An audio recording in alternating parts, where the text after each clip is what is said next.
Hello hi everyone, नमस्कार दोस्तों।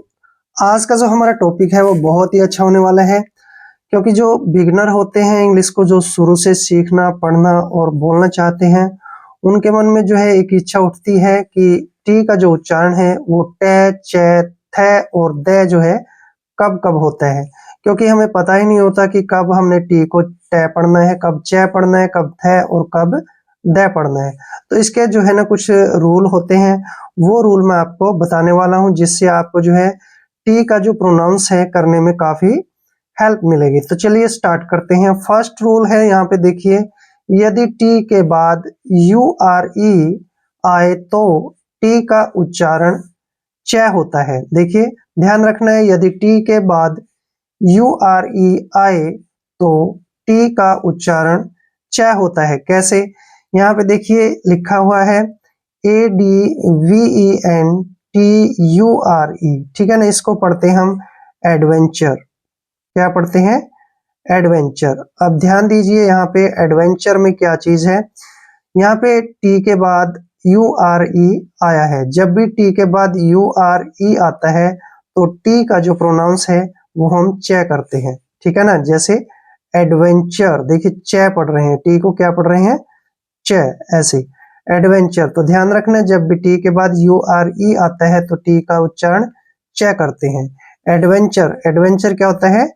साहसिक कार्य, ठीक है ना, साहसिक कार्य।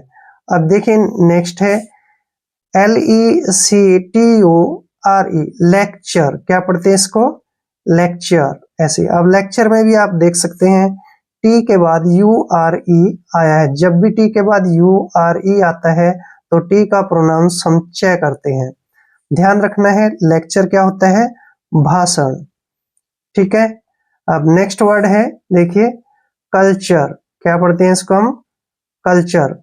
अब कल्चर में भी आप देख सकते हो टी के बाद यू आर ई आया है तो टी का जो उच्चारण है च कर रहे हैं, ठीक है ना। कल्चर, कल्चर क्या होता है?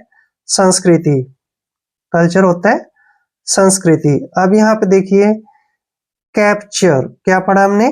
कैप्चर। कैप्चर में भी क्या चीज है? टी के बाद यू आर ई आया है। जब भी टी के बाद यू आर ई आता है तो टी का उच्चारण च करते हैं। कैप्चर, कैप्चर क्या होता है? पकड़ना। नेक्स्ट है नेचर। नेचर में भी वही सेम पोजीशन है, टी के बाद यू आर ई आया है, इसलिए हमने टी को यहाँ पर च प्रोनाउंस किया है। नेचर क्या होता है? प्रकृति, ठीक है ना, प्रकृति। नेक्स्ट है फ्यूचर। फ्यूचर में भी सेम चीज है, टी के बाद यू आर ई आया है। जब भी टी के बाद यू आर ई आता है तो टी का उच्चारण च करते हैं। फ्यूचर क्या होता है? भविष्य। अब रूल नंबर 2 देखिए। रूल नंबर 2 में है टी के बाद एच आए तो टी का उच्चारण थ और द होता है। कैसे?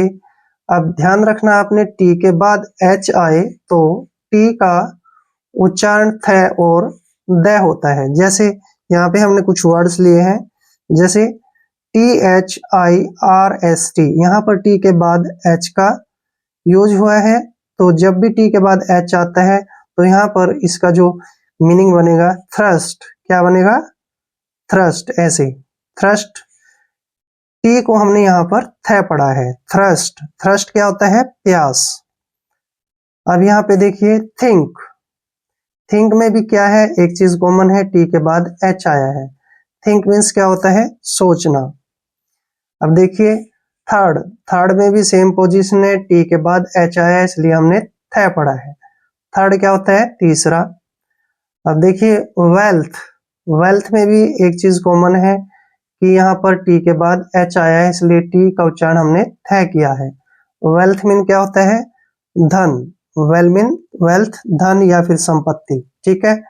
अब देखिए कुछ एग्जाम्पल ऐसे हैं हमारे पास जहां पर टी एच का उच्चारण थ नहीं होगा। जैसे THEY, इसको हम थे नहीं पढ़ेंगे, यहाँ पर इसका प्रोनाउंस दे करेंगे, ठीक है ना। दे, दे मीन्स क्या होता है? वे। अब जैसे THEM, इसको हम थैम नहीं पढ़ते हैं कभी भी, इसको देम पढ़ते हैं, ठीक है, ध्यान रखना है। अब यहाँ पर देखिए MOTHERS, ER, ठीक है ना। यहाँ पर मदर नहीं पढ़ना, इसको मदर पढ़ते हैं। और यहाँ पर टी का जो उच्चारण है द के रूप में हो रहा है। मदर, मदर क्या होता है, माता। अब देखिए फादर, फादर में भी सेम पोजीशन है, टी के साथ एच आया है और इसका प्रोनाउंस हम द कर रहे हैं। फादर, फादर मीन्स पिता। अब देखिए नेक्स्ट है ब्रदर, ब्रदर में भी हम टी का उच्चारण द कर रहे हैं, जैसे ब्रदर, ठीक है ना। तो टी के बाद एच आया है, लेकिन यहाँ पर टी का उच्चारण द करना पड़ेगा। अब जैसे लेदर, ठीक है, लेदर में भी टी का उच्चारण द के रूप में हुआ है, जबकि एच भी साथ में आया है। तो ये होते हैं एक्सेप्शन, जिनको हम अपवाद बोलते हैं। इनको हमने द ही प्रोनाउंस करना पड़ेगा। क्लियर। अब rule number 3 most important rule है, ध्यान से देखिए। टी के बाद आई ए, आई ई, आई ओ और आई ओ एन आए तो टी का उच्चारण श होता है।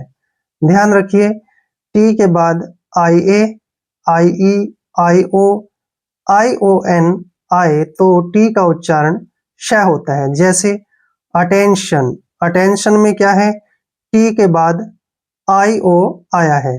जब भी टी के बाद आई ओ एन आता है तो टी का प्रोनाउंस हम श करते हैं, इसलिए यहाँ पर इसको हमने अटेंशन पढ़ा है, ऐसे अटेंशन, ठीक है। अटेंशन का मतलब होता है ध्यान, ध्यान देना या फिर ध्यान। देखिए जैसे एग्जामिनेशन, ठीक है ना। देखिए एग्जामिनेशन, एग्जामिनेशन में भी एक चीज क्लियर है कि यहाँ पर भी टी के बाद आई ओ एन आया है। जब भी टी के बाद आई ओ एन आता है तो टी का उच्चारण श करते हैं, इसलिए हमने यहाँ पर श पढ़ा है। एग्जामिनेशन, एग्जामिनेशन का मतलब होता है परीक्षा, ठीक है। जैसे नेशन, नेशन में भी टी के बाद आई ओ एन आया है, तो यहाँ पर टी का उच्चारण श करेंगे। देखिए नेशन, नेशन क्या होता है, राष्ट्र, ठीक है ना, राष्ट्र। अब देखिए स्टेशन, स्टेशन में भी क्या है, टी के बाद आई ओ एन आया है। जब भी टी के बाद आई ओ एन आता है तो टी का उच्चारण श करते हैं। स्टेशन मीन्स स्टेशन होता है। अब यहाँ पर देखिए I N I T I A L, T के बाद आई ए आया है। जब भी टी के बाद आई ए आता है तो टी का उच्चारण श करते हैं, इसलिए हम इसको पढ़ेंगे इनिशियल, ऐसे इनिशियल। इनिशियल का जो हिंदी मीनिंग होता है वो होता है हस्ताक्षर। क्या होता है, हस्ताक्षर, यानी कि सिग्नेचर। जैसे पार्शियल, पार्शियल में टी के बाद आई ए आया है, इसलिए टी को श पढ़ेंगे, पार्शियल, ऐसे लिखना, इसको ऐसे है पार्शियल। पार्शियल का जो मीनिंग होता है वो होता है छोटा सा, छोटा सा यानी कि आंशिक रूप, ठीक है। जैसे मार्शियल, इसको मार्शियल पढ़ेंगे। मार्शियल में भी एक चीज कॉमन है, टी के बाद आई ए आया है। जब भी टी के बाद आई ए, आई ई या आई ओ या फिर आई ओ एन आता है तो टी को श पढ़ते हैं, तो इसको मार्शियल पढ़ेंगे। मार्शियल का मतलब होता है सेना से संबंध रखने वाला, ठीक है ना, सेना से संबंध रखने वाला। अब देखिए पेशेंट, पेशेंट में भी क्या है, पेशेंट में भी टी के बाद आई ई आया है। टी के बाद अगर आई ई आता है तो टी का प्रोनाउंस श करते हैं, इसलिए हमने इसको पेशेंट पढ़ा है। पेशेंट मीन्स क्या होता है, रोगी। तो आई होप टी के उच्चारण जो है कहाँ पर क्या होता है, ये जो डाउट्स है आपके वो क्लियर हो गए होंगे। तो वीडियो आपके लिए काफी हेल्पफुल रहेगा। अगर आप चैनल पे नए हैं तो चैनल को सब्सक्राइब कर लें। मिलते हैं नेक्स्ट वीडियो में। जय हिंद, जय भारत।